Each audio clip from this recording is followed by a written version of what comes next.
Right. Yeah, just a little bit of a test. I'm in the car. It's 2 days to go, so it's Wednesday, the 29th, I think, of March 2022.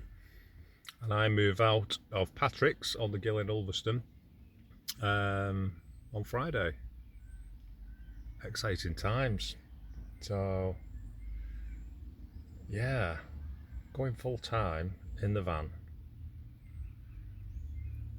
Going to be very interesting. I mean, for the past few weeks, I've had all kinds running through my mind, but underlying it all is just the excitement and the not knowing and the kind of challenge of it all, because it is a challenge. I think I've been missing that. I like a challenge from all kinds of things, but for this, it's like, can there be a bigger challenge? Well, for me, no. I think this is it. It's giving up everything. So I've quit my job. So in the past, a month ago. So I gave me notice in a month ago. So I'd been off work sick since December with stress, which not good because it was starting to trigger depression and one thing and another again. But I'd almost came to the conclusion that, so previous leading up to that, I decided not to have the jab. I work as a care assistant, and it was announced in October, November. It was likely to be mandatory. So that was one thing. Got my head around it. I thought, do you know what? I prepared then to be looking for a new job, doing something different. Anyway, not long after, my landlady, where I was living, also in Ulverston, she asked me to leave because I didn't have the jab, which was a bit shit.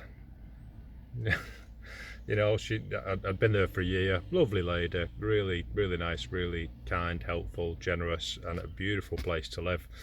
But she wasn't comfortable because I hadn't had the jab, and she watches too much BBC and ITV and believes all the nonsense about. Anyway, I'm not here to talk about that, but just as a bit of a background, really. So yeah, so I was asked to leave. This was like December, a couple of weeks before Christmas. So I moved into a mate of mine, Patrick, in January. So I had 3 months in Patrick's. And I was also off work because of the stress of the jab, the stress at work, the pressure, to get the jab. And then my landlady, I thought, yeah, this could go very, very wrong if I'm not careful. So anyway, doctor signed me off sick with stress, and it was like triggering depression. So yeah, eliminate things, get myself sorted. So it gave me a lot of time to think about everything. And when I was looking at changing my job, that was like, oh, okay. And I wasn't particularly bothered. I mean, I enjoyed my job. It was really good. Great bunch of people to work with, and the clients we looked after, the things we did. It was a good job, but I've done it for a few years now. But I needed to prepare to leave that. So it's like, well, what are you going to do? And then I started thinking, I thought, well, yeah, I'll go self-employed again, because I always enjoyed being self-employed.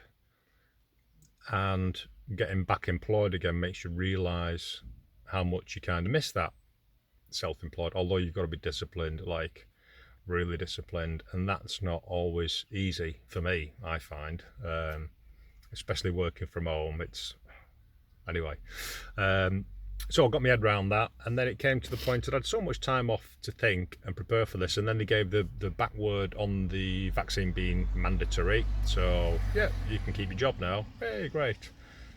But I didn't want it anymore.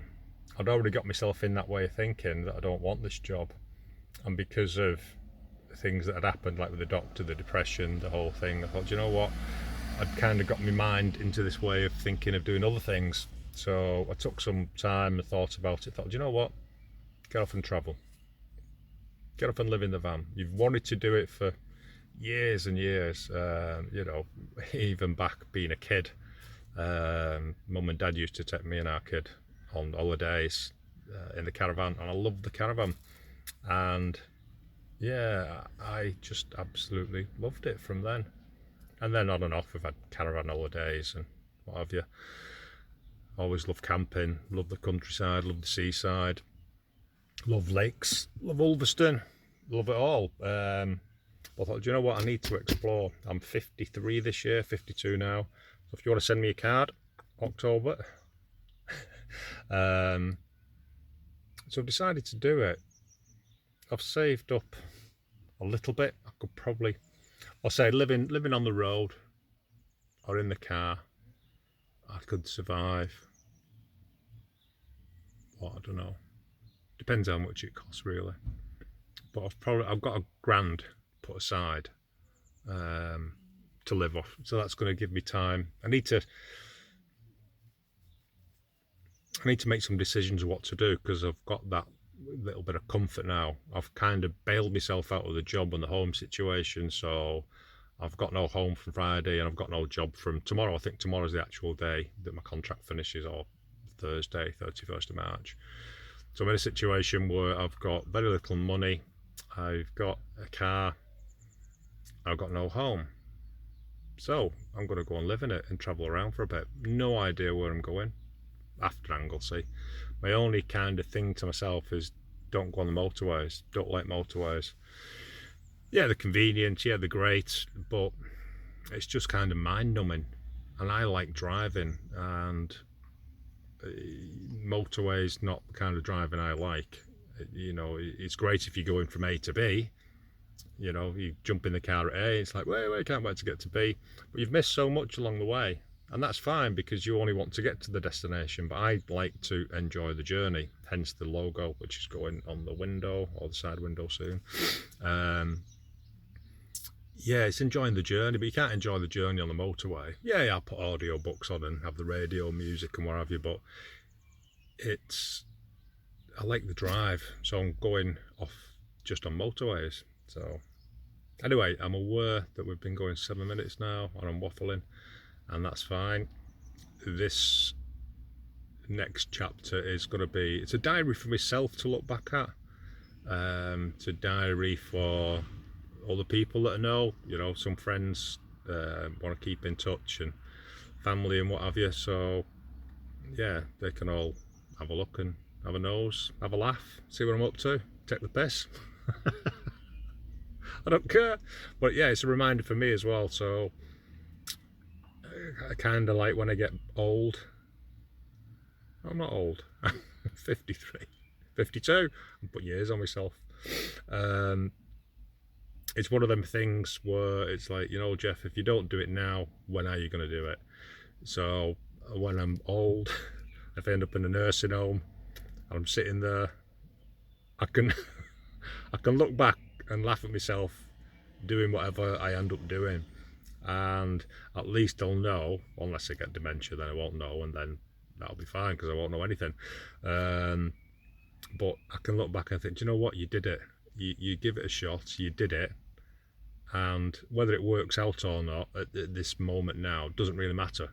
It's, you know, because everything will be fine. If I've got good friends in Ulverston that have been very helpful, helping me kit the van out, helping me sort stuff out. So I'm keeping kind of Ulverston as a base. I've got a place to move into if I need it. So I've got that on a safety net, if you will, which is very, very handy. But also, I need to be strong and not go back to that safety net. The idea is to go be absolutely, totally self-sufficient along the way. So I'm going to be working on different projects, mostly online, because that's the other thing. I wanted to live and work and be totally independent, and, you know, make enough income by myself to support myself on my journey and life, and you know, other things that come along. So we'll see. Anyway, I'm waffling now, it's going up for 10 minutes. So just a little thing for you, Jeff. Yes, you, future Jeff. There you go, you can have this. That might be an idea. I could do all the videos. Hello, Jeff. Hello, future Jeff. This is Jeff. I like that. There was a good video on YouTube where a guy did it, and it was awesome. If I can find the link, I'll put it up below. He did this video where he was, I think he was about 10, 12 at the time, and he made a video for himself in the future. And then when it came to that time in the future, when he was in like his 30s, he replied. So he was having a conversation with himself, and it was all about things he wanted to do, places he wanted to go, things he wanted to see. And those little things, he was like, he asked himself in the future, have you still got this figure? And he held up a toy that he had when he was a kid. And his reply for it was, he popped it back up and he said, yeah, I've still got it. So he knew he was going to keep it. But little things like that, really funny, really interesting. And God, what a genius idea as well. But it's one of them things you can't go. If you could go back as a kid, that'd be cool, wouldn't it? Anyway, I am waffling.